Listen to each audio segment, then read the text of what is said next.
right, good to see everybody here. Good to be here. Definitely, like I always say, any day out of Raleigh for me is a good day. And getting out here, I definitely enjoy hanging out with you guys and getting to get a better feel for what's going on and what we need to be dealing with. Really excited that Charlie's on board.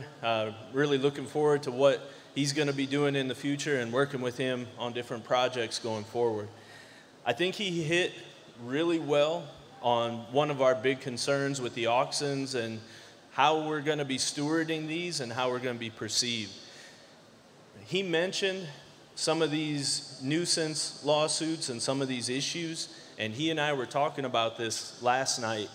And one of my concerns is that, like he said, this is going to be a black eye for us, and it could draw some unwanted attention from the public. A lot of people probably don't notice and don't think about the different herbicides we apply, the pesticides we apply on a regular basis. With these symptoms, they can actually see how far some of these can move. And if we don't actually control where we're putting some of these products, it may be one of the next targets for them to go after. I read about some of this stuff going on with the hog farms.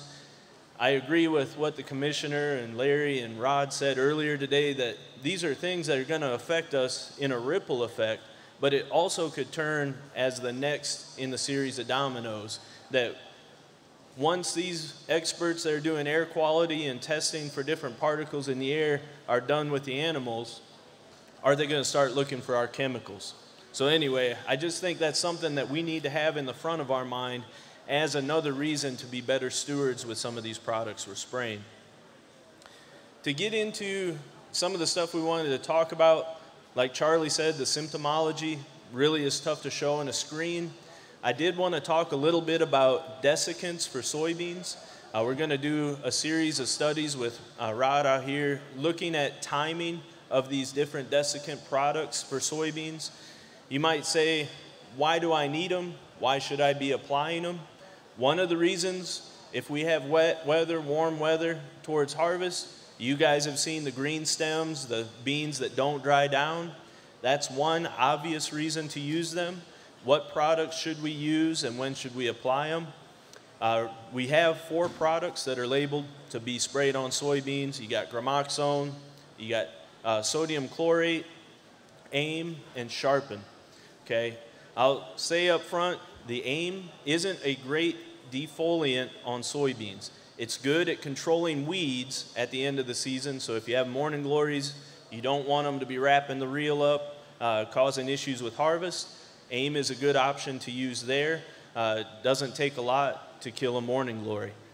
Gramoxone and sodium chlorate, in our trials, what we've looked at over the past few years with Dr. Dunphy, seem to be the 2 that are most effective at knocking all the leaves off and really drying down the stem. Close behind those is Sharpen. It's going to be effective as well. It just seems to take a little bit more to get down into the canopy if we have a lot of leaves on the plant.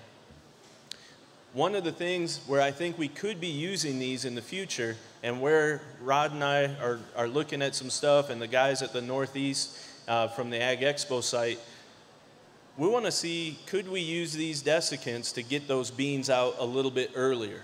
Okay, so say we have some weather like this, the beans are struggling under the wet weather, we're going to get a little bit of dry, but there's another storm system coming, we're going to have some issues where we might be delayed getting the beans out on harvest, and you say, hey, I've got about 85–90% of those beans on that plant. If I get another flood, I don't know if those beans will be standing when I come back in. Can I hit them with a desiccant, and how much yield loss do I get with timing? Okay, so we're going to do a little bit of playing around with timing. 3 of the products, the AIM, gramoxone, and D-fol or sodium chlorate, there's a 7-day interval after you apply it before you can harvest. Sharpen has a 3-day interval, so you can get in a little bit quicker after application. So we're going to play around with these products, take a look at them with timing, and see what might work for you guys. All right, the last piece, I'll often say it's hard for me to get in front of a crowd and not talk about resistance and where we're at.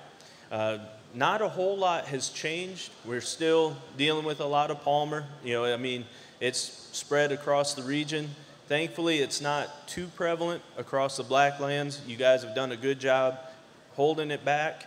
We do have one population where we found some resistance to atrazine. That was a number of years ago.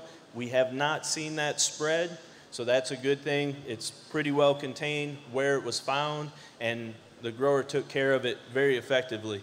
In fact, we went back after a couple of years to see if we could find it, and it was pretty well a clean field. It was difficult to even find one or two plants. When we look at some of the other resistance we're seeing, the PPO resistance, so PPO glyphosate ALS in that palmer, makes it difficult to control once it comes up. We need to preserve these technologies we currently have, the Liberty Link, the Extend, the Enlist. So we need to be focusing on rotating these technologies. I know you guys get comfortable with one, I guess, variety of beans, one variety of cotton. You like using it, you know where it fits, you're going to use it year after year. But if we're going to hold on to these technologies and avoid resistance, we have to be switching things up. So think about where you can switch from an Extend bean to a Liberty bean to an Enlist bean as they come out. Make sure we're switching these up year to year, crop to crop, and keeping the weeds guessing. We've already seen that we can develop resistance to the 2,4-D as well as dicamba in different lab or field situations out in the Midwest. So it can happen. We don't know how long it'll take, but the longer we can delay it, the better off we'll be. Another important component of that is residual herbicides. A lot of people tell me we don't use a lot of residual products out here because they don't last. Our soils have too much organic matter, they bind it up. In doing some of the work I've done over the past few years, I feel like we get a little bit more activity, a little bit longer residual than maybe it gets credit for. Some of the preliminary work we've done shows we can get 3 or 4 weeks out of some of our better products. We want to do a little bit more work. I know with Charlie on board, been some discussion about, since stuff is split up a little bit more, he can focus on some of these residuals in corn and out here, and I can start looking at the soybeans a bit and try to narrow down what we can be using.